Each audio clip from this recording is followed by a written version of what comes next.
Akeekaafi kaayoodha bakkeenya galmaan geenya jenne qabsoof mana baanee hanga har'aa duubatti hin deebine. Imana gootawwan nuuf laataan kunoo hin daganne.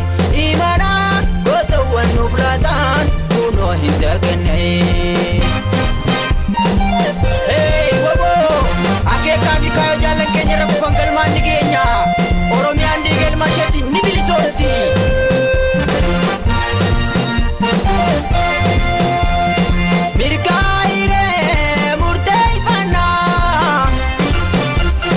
Qabsoo keenyaan mirkaanfannaa saba Oromoo ifaafamnaa walaabummaa itti weefnaa.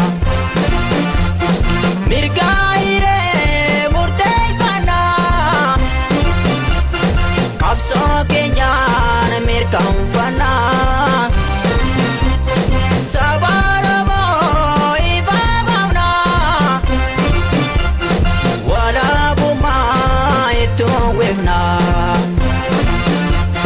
Walaabummaa itti weefnaa. Obojeedha uummanni Oromootis nutis baane qabsoo bosonaatti kaayoon gootota hin hafu karaatti duunee dhabamna daandii haqaarratti.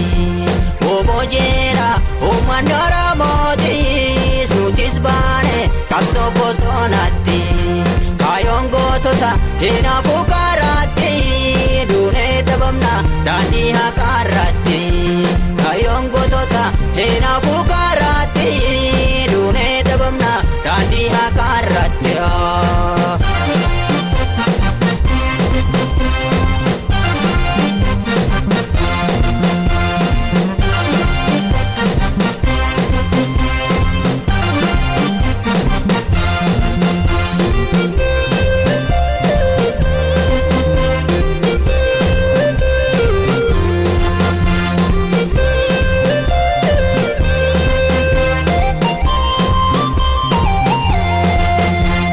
Akeekaafi kaayoodha bakkeenya galmaan geenya jenne qabsoof mana baanee hanga har'aa duubatti hin deebine.